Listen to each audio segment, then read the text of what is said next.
중국인 불법 체류자에 대한 문제는 한국뿐만 아니라 전 세계적으로 겪고 있는 문제입니다. 여기 한 미국 여성이 분노 섞인 목소리로 중국인 불법 체류자들이 이렇게나 늘어났다고? 대체 어디서 이렇게 다 기어들어온 건데? 불법을 저지르는 인간은 짐승이고 썩은 곰팡이입니다. 그들은 우리 사회의 악의 근원이에요. 반드시 뿌리 뽑아야 합니다. 라고 황당한 표정으로 강한 목소리를 내고 있는데요. 도대체 무슨 사연이길래 이 여성은 이토록 강하게 이야기할 수밖에 없었을까요? 그 전에 잠깐 1초 만에 누를 수 있는 좋아요 버튼을 꾹 눌러주시면 영상 제작에 큰 힘이 됩니다. 그럼 사연 바로 시작합니다. 안녕하세요. 저는 앨리슨 코프즈라고 해요. 33살의 미국 여성이고 CNN 방송국에서 외신 전문 기자로 일하고 있답니다. 오늘은 제가 취재하면서 알게 된 미국의 불법 체류자 문제에 대해 이야기해 볼까 해요. 최근에 한국에서도 태국인 불법 체류자 소식들로 인하여 시끌벅적하다는 소식을 들었습니다. 제가 이 사항에 대해서도 이따가 더욱 상세하게 이야기를 들려드릴 텐데요. 우선 다들 아시겠지만 혹시나 모르시는 분들을 위해 불법 체류자가 무엇인지에 대해 간략하게 용어 설명부터 하고 이야기를 시작해 볼게요. 간단히 말씀드리자면 해당 국가에 합법적으로 머물 수 있는 자격이 없는데도 불구하고 그 나라에 거주하는 외국인을 뜻해요.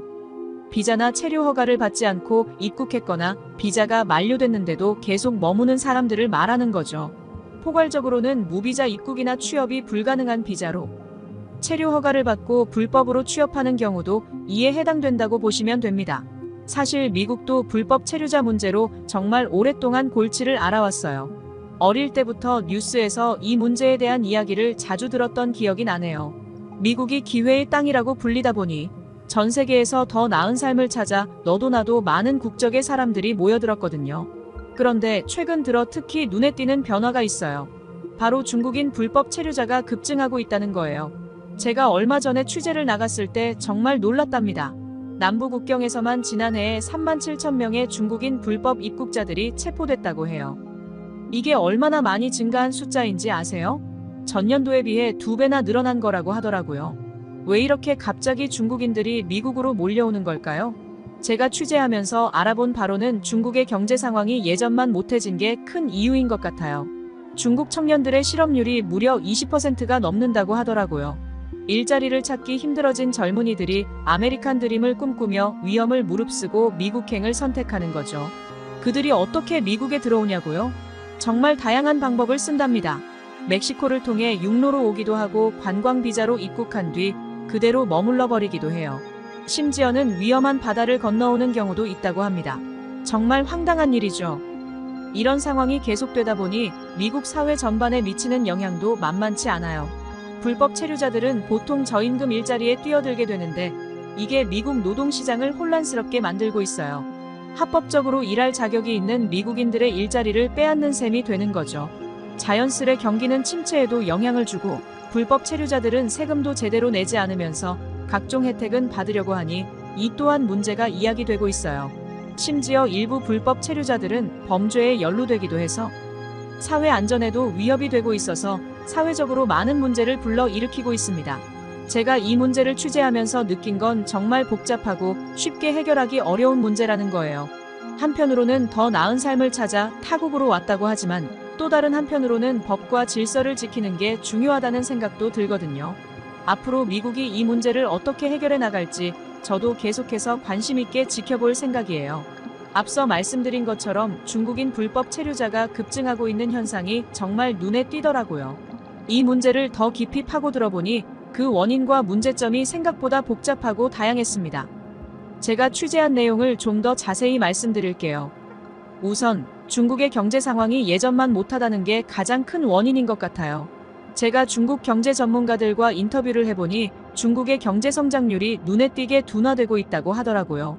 불과 10년 전만 해도 9%에서 10%대였던 성장률이 지금은 5% 정도로 떨어졌습니다. 이게 얼마나 큰 변화인지 아시겠어요? 그런데 더 심각한 건 청년 실업률이에요. 제가 취재한 바로는 중국의 청년 실업률이 무려 20%가 넘는다고 합니다. 5명 중 1명이 일자리를 구하지 못하고 있다는 거죠. 특히 대학을 갓 졸업한 젊은이들이 일자리를 찾지 못해 고생하고 있어요. 이런 상황에서 많은 중국 젊은이들이 아메리칸 드림을 꿈꾸며 미국행을 선택하는 거예요. 그러나 합법이 아니고 불법이라는 위험을 무릅쓰고서라도 말이죠. 제가 만난 한 중국인 청년은 이렇게 말하더라고요. 중국에서는 미래가 보이지 않아요. 하지만 미국에 가면 뭔가 기회가 있을 것 같아요.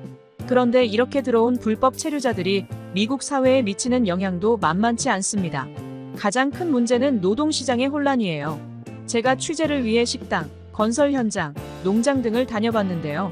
그곳에서 일하는 미국인 노동자들의 얘기를 들어보니 정말 안타까웠습니다. 한 건설 노동자는 이렇게 말하더라고요. 예전에는 시간당 20달러를 받았는데 요즘엔 12달러도 못 받아요. 불법 체류자들이 더 싼 값에 일하니까 우리 임금도 떨어지는 거죠. 그리고 또 하나 심각한 문제가 여기에 있어요. 바로 일부 중국인 불법 체류자들이 사이버 범죄에 연루되고 있다는 겁니다. 제가 FBI 관계자와 인터뷰를 했는데 정말 놀라운 얘기를 들었어요. 중국의 해커 그룹들이 미국 내 중국인 불법 체류자들을 이용해 사이버 공격을 감행하거나 기술 정보를 빼내려 한다는 거예요. 이 문제는 단순한 불법 체류 문제를 넘어서 국가 안보와도 연결되는 정말 심각한 사안입니다. 특히 미국과 중국이 기술 패권을 두고 경쟁하는 상황에서 이런 정보 유출은 정말 큰 위협이 될 수 있죠. 제가 이 문제를 취재하면서 느낀 건 불법 체류자 문제가 단순히 개인의 문제가 아니라 국가 간의 복잡한 관계와 경제 상황이 얽혀 있는 거대한 문제라는 거예요. 그들이 미국 사회에 미치는 영향을 보면 심각성을 무시할 수 없어요. 앞으로 이 문제가 어떻게 전개될지 지켜보는 것도 제 역할이라고 생각해요.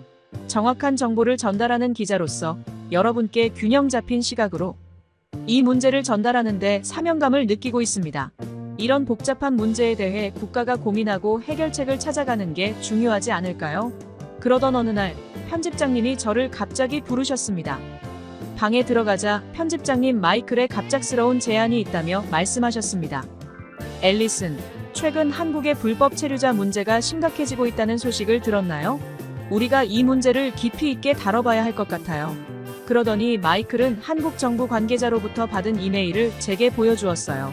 그 내용이 정말 충격적이었죠. 한국 내 불법 체류자 수가 급증하고 있으며 특히 동남아시아 출신이 많다는 거였어요. 게다가 한국의 일부 산업에서는 이러한 불법 체류자들에게 의존하고 있다는 내용도 있었죠. 뿐만 아니라 그로 인해 우리 미국처럼 사회에 미치는 영향이 커서 혼란을 야기하고 있다는 내용도 덧붙여 있었습니다. 이건 단순한 불법 체류 문제가 아닙니다. 국가 경제와 사회 구조에 미치는 영향을 종합적으로 살펴봐야 해요. 라고 마이클이 말했어요. 앨리슨 씨가 불법 체류자 문제에 대해 취재 경험이 있으니 한국에 가서 이 문제를 심층적으로 취재해줬으면 합니다. 저는 편집장님의 말씀에 동의를 하였고 한국 갈 준비를 하였습니다. 우리 미국의 상황과 비교해 볼 수 있는 좋은 기회라고 생각했거든요. 게다가 아시아의 불법 체류자 문제를 다루는 것은 제게 새로운 도전이기도 했죠. 그렇게 시작된 한국 취재는 설렘과 불안감이 동시에 느껴졌습니다. 아무리 관심 있는 주제이긴 하지만 불법 체류자에 관한 내용을 다루다 보니 아무래도 안전과는 조금 거리가 있기에 만감이 교차했던 것 같아요. 긴 비행 끝에 저는 한국에 도착하였는데 막상 와보니 상황이 생각보다 훨씬 복잡하더라고요. 한국의 불법 체류자 문제가 미국과는 또 다른 양상을 보이고 있다는 걸 알게 되었습니다. 먼저 한국의 불법 체류자 수가 무려 40만 명이 넘는다는 사실이 정말 충격적이었어요. 한국 법무부 통계를 들여다보니 전체 외국인 체류자 217만 명 중 약 5명 중 1명이 불법 체류자라고 해요. 주로 태국과 베트남 출신이 많았습니다. 특히 인상 깊었던 건 태국인 불법 체류자였어요. 한국에 체류 중인 태국인의 무려 78%가 불법 체류자였죠. 15만 7천 명이나 된다니 정말 엄청난 숫자입니다. 이건 한국 정부에게도 큰 골칫거리일 것 같아요. 그런데 말입니다. 한국은 또 다른 문제도 있더라고요. 바로 심각한 저출산과 3D 직종 기피 문제입니다. 제가 만난 한국의 인구 전문가는 이렇게 말씀하셨습니다. 한국은 매년 최소 35만 명의 노동력이 부족해요. 특히 힘들고 위험한 일을 하려는 젊은이들이 거의 없죠. 이런 상황에서 외국인 노동자들이 한국 경제의 중요한 부분을 차지하고 있더라고요. 농촌에 가보니 외국인들이 마늘, 고추 농사 등 전반적으로 서울이 아닌 지역에서 일을 돕고 있었습니다. 공장에 가보니 외국인 노동자들이 기계를 다루고 있었고요. 그런데 여기서 또 다른 문제가 있어요. 불법 체류자 단속이 제대로 이루어지지 않고 있다는 겁니다. 한국 정부 관계자와 인터뷰를 해보니 불법 체류자 단속 전담 인력이 고작 300명도 안 된다고 해요. 40만 명이 넘는 불법 체류자를 이 적은 인원으로 어떻게 단속하나요? 결과적으로 연간 단속률이 10%도 안 된다고 하더라고요. 그리고 제가 서울의 영등포구 대림동이라는 곳을 방문했는데 정말 놀라운 광경을 목격했습니다. 마치 작은 중국 도시에 온 것 같았거든요. 거리의 간판들은 모두 중국어였고 중국 음식점과 가게들이 즐비해 있었어요. 여기서 만난 한 한국인 주민은 이렇게 말하더라고요. 여기는 한국 땅이지만 한국 같지가 않아요. 중국인들이 너무 많이 살고 있어서 우리가 오히려 이방인 같은 기분이에요. 알고 보니 이곳에 많은 중국 동포들, 즉 조선족들이 살고 있다고 해요. 한국 정부가 재외동포법에 따라 이들을 포용하는 정책을 펼쳤대요. 그래서 다른 외국인들보다 쉽게 한국 국적을 취득할 수 있었고 많은 사람들이 이곳에 정착했다고 합니다. 하지만 이 과정에서 불법 체류자 문제도 함께 불거졌어요. 일부 중국인들이 관광비자로 입국한 뒤 불법으로 체류하면서 일을 하고 있다는 거예요. 특히 건설 현장이나 식당 등에서 많이 일한다고 하더라고요. 이런 상황을 보면서 한국의 불법 체류자 문제가 미국과 비슷하면서도 또 다른 양상을 보이고 있다는 걸 느꼈습니다. 노동력이 필요한 상황에서 불법 체류자들이 그 빈자리를 메우고 있지만 동시에 여러 사회적 문제를 일으키고 있는 거죠. 한국에서의 취재를 계속 진행하면서 불법 체류자로 인한 문제점들이 점점 더 선명하게 드러나더라고요. 특히 어떤 부분들은 미국의 상황과 비슷하면서도 한국만의 독특한 문제를 보여주고 있었습니다. 먼저 건설업과 농업 같은 특정 산업에서 불법 체류자에 대한 의존도가 너무 높다는 점이 눈에 띄었어요. 경기도의 한 건설 현장을 방문했는데 거기서 일하는 노동자 중 절반 이상이 불법 체류자더라고요. 현장 관리자는 이렇게 말하였습니다. 한국 사람들은 이런 힘든 일을 하려고 하지 않아요. 농촌 상황도 비슷했어요. 충청도의 한 고추 농장에 갔더니 대부분의 일손이 동남아시아에서 온 불법 체류자들이었어요. 농장 주인은 일손이 부족하여 농사를 지을 수가 없어요. 한국 사람들은 이런 일을 하려고 하지 않거든요. 라고 말하더라고요. 그리고 정말 심각한 문제는 범죄율 증가예요. 경찰청 통계를 보니 불법 체류자에 의한 범죄가 5년 사이에 30%나 증가했더라고요. 특히 중국인 불법 체류자들의 범죄가 두드러졌는데 살인, 강도, 마약 유통 등 강력 범죄의 비중이 높았어요. 서울 영등포 경찰서를 방문했을 때의 일이 아직도 생생해요. 강력계 박 형사와 인터뷰를 하고 있었는데 그때 갑자기 다급한 전화가 왔어요. 대림동에서 중국인 불법 체류자들의 집단 싸움이 벌어졌다는 거였죠. 박 형사는 한숨을 쉬며 말하더라고요. 또 시작이네요. 이런 일이 하루에도 몇 번씩 있어요. 그는 저를 순찰차에 태워 현장으로 향했어요. 가는 길에 박 형사가 들려준 이야기가 충격적이었죠. 중국인 불법 체류자들의 범죄가 특히 문제예요. 그들은 조직적으로 움직이는 경우가 많아서 검거도 어렵고 도주 우려도 높아요. 게다가 언어 장벽 때문에 수사에도 어려움이 많죠. 현장에 도착하니 10여 명의 중국인들이 서로 고함을 지르며 몸싸움을 하고 있었어요. 박 형사와 다른 경찰들이 상황을 진정시키려 했지만 의사소통이 되지 않아 애를 먹더라고요. 겨우 상황이 정리된 후 박 형사는 지친 표정으로 말했어요. 보셨죠? 이게 우리의 일상이에요. 그들끼리의 다툼인지 조직폭력배 간의 세력 다툼인지 파악하는 것조차 쉽지 않아요. 통역을 부르면 시간이 걸리고 그 사이에 도주하는 경우도 많고요. 그의 말을 들으며 불법 체류자 문제가 단순히 체류, 자격의 문제를 넘어 심각한 사회 문제로 번지고 있음을 실감할 수 있었어요. 이는 한국 사회의 안전을 위협하는 중대한 이슈였죠. 그들이 강제 이송이 되더라도 곳곳 퍼져 있는 불법 체류자들 때문에 빈번하게 일어난다고 하였습니다. 이런 상황들이 한국 사회의 불안을 얘기하고 있었어요. 대림동에 사는 60대 이씨 할머니는 밤에 혼자 걸어다니기가 무서워요. 중국인들이 많아지면서 동네가 완전히 달라졌어요. 어느새부터인가 중국 사람들이 털을 잡기 시작했어요 라고 말씀하시더라고요. 그런데 더 큰 문제는 자진 출국 제도의 악용 사례였어요. 이 제도는 불법 체류자들이 자발적으로 출국하면 재입국 시 불이익을 주지 않는다는 취지로 만들어졌는데 이게 범죄자들의 도피 수단으로 악용되고 있었던 거예요. 제주도에서 일어난 사건을 들었을 때 정말 충격을 받았습니다. 중국인 불법 체류자가 저지른 범죄의 규모도 놀랍지만 더 큰 문제는 그 후속 상황이었습니다. 금은방에서 1억 원이나 되는 귀중품을 훔친 그 범인이 자진출국제도를 악용해 아무런 제재 없이 중국으로 돌아갔다니 정말 어이가 없었어요. 이런 일이 실제로 일어날 수 있다는 게 믿기지 않았습니다. 제주경찰서의 최 경감님과 이야기를 나눌 기회가 있었는데 그분의 표정이 너무나 무거워 보였어요. 이 제도 때문에 수사에 어려움이 많아요. 범죄를 저지르고 도망갈 길까지 열어주는 꼴이 되고 있어요. 라고 말씀하시는 그분의 목소리에서 무력감이 느껴졌습니다. 이 사건은 빙산의 일각일 뿐이라고 해요. 앞서 말씀드렸듯 최근 몇 년 동안 중국인 불법 체류자들에 의한 범죄가 급증하고 있습니다. 절도, 사기, 심지어 폭력 범죄까지 그들이 저지르는 범죄의 종류와 규모가 점점 더 커지고 있다는 거예요. 특히 문제가 되는 건 이들이 조직적으로 움직인다는 점이에요. 개인이 저지르는 단순 범죄가 아니라 잘 짜여진 조직 범죄의 형태를 띠고 있다고 합니다.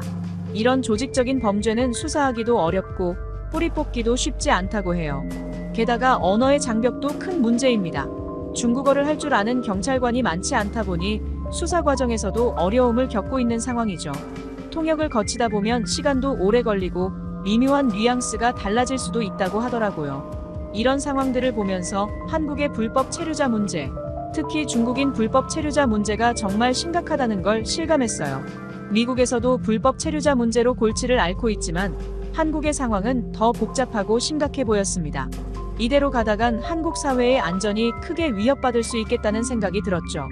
법을 지키며 열심히 살아가는 한국 국민들이 피해를 보는 일이 없도록 정부가 더 강력하고 효과적인 대책을 마련해야 할 것 같습니다. 불법 체류자들의 인권도 중요하지만 그보다 더 중요한 건 국민의 안전과 법질서 아닐까요? 한국에서의 취재를 마무리하며 제 마음이 무척 복잡해졌어요.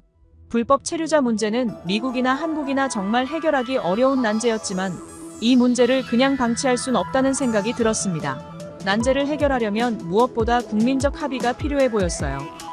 한국의 한 정책 전문가가 하셨던 말씀이 계속 머릿속을 맴돌았습니다. 불법 체류자 문제는 단순히 법 집행의 문제가 아닙니다. 우리 사회가 어떤 방향으로 나아갈지에 대한 큰 그림이 필요해요. 그 말씀에 깊이 공감했어요. 미국에서도 불법 이민자 문제로 사회가 양분되는 걸 봤기 때문입니다. 한국도 비슷한 상황 같았어요. 정부, 기업, 시민단체, 그리고 일반 시민들이 모두 모여 이 문제에 대해 진지하게 토론해야 한다고 생각했습니다. 서로의 입장을 이해하고 최선의 해결책을 찾아가는 과정이 필요한 거죠. 단순히 단속을 강화하는 것만으로는 문제를 해결할 수 없다는 것도 깨달았어요. 한국의 노동 전문가 말씀처럼 불법 체류자들이 왜 한국에 오는지, 왜 한국 기업들이 그들을 고용하는지 근본적인 원인을 파악해야 한다고 봤습니다. 미국에서의 경험을 떠올려보면 단순 단속 강화 정책은 효과가 제한적이었어요. 오히려 불법 체류자들을 더 음지로 몰아넣는 결과를 낳았죠. 한국도 좀 더 근본적인 접근이 필요할 것 같아요. 예를 들어 노동력이 부족한 산업에 대한 지원을 늘리고 합법적인 외국인 노동자 제도를 개선하는 등의 노력이 필요할 것 같습니다. 취재 중에 만난 한 베트남 유학생과의 대화가 특히 가슴에 와닿았어요. 저는 비자 연장을 위해 매년 많은 서류를 준비하고 심사를 받아요. 그런데 불법 체류자들은 아무런 제재 없이 일하고 있어요. 정말 화가 나요. 이 학생의 말씀에 깊이 공감했습니다. 미국에서도 비슷한 불만을 많이 들었거든요. 합법적인 절차를 따르는 사람들이 오히려 불이익을 받는다면 그건 정말 문제가 있는 거죠. 또 한 가지 중요한 점은 산업구조 개선과 인권 보호의 균형입니다. 미국에서도 이 균형을 잡기 위해 많은 노력을 하고 있다는 걸 알고 있습니다. 이번 한국 취재를 통해 깨달은 건 불법 체류자 문제는 단순히 한국과의 문제가 아니라는 거예요. 이건 전 세계가 함께 고민하고 해결해야 할 과제입니다. 글로벌화된 세상에서 인력의 이동은 불가피한 현상이에요. 하지만 그 과정에서 발생하는 문제들을 어떻게 해결할 것인지, 그리고 어떻게 하면 모두에게 공정하고 인도적인 방식으로 이 문제를 다룰 수 있을지 깊이 고민해봐야 할 것 같습니다. 이 복잡한 문제를 해결하기 위해 우리가 할 수 있는 일은 무엇일지 같이 생각해봐야 합니다. 특히 정부의 정책, 기업의 역할, 그리고 우리 모두가 사회의 인식 변화 등 다양한 측면에서 접근이 필요할 것 같아요. 앞으로도 이 문제에 대해 계속 관심을 가지고 지켜볼 생각입니다. 우리 모두의 지혜를 모아 더 나은 해결책을 찾을 수 있기를 희망해봅니다. 여러분의 의견도 꼭 듣고 싶어요. 앞으로도 이 문제에 대해 계속 관심을 가지고 취재하겠습니다. CNN의 앨리슨 코푸즈였습니다. 제 이야기 끝까지 들어주셔서 감사합니다. 모두 안녕히 계세요. 오늘의 사연 어떠셨나요? 앨리슨 코프즈가 미국과 한국을 오가며 불법 체류자의 실태와 개선 방안의 노력에 대하여 들어보았는데요. 여러분의 생각은 어떠신가요? 의견을 아래 댓글에 남겨주세요. 그리고 감동적인 사연을 주변 사람들과 공유하고 함께 이야기 나눠보세요. 1초밖에 안 걸리는 구독과 좋아요, 알림 설정은 더 좋은 사연을 소개해드리는데 큰 힘이 된답니다. 끝까지 시청해주셔서 진심으로 감사드리며 지금까지 감동을 담아 여러분께 진심을 전하는 감동담기였습니다. 오늘 하루도 행복한 하루 보내세요.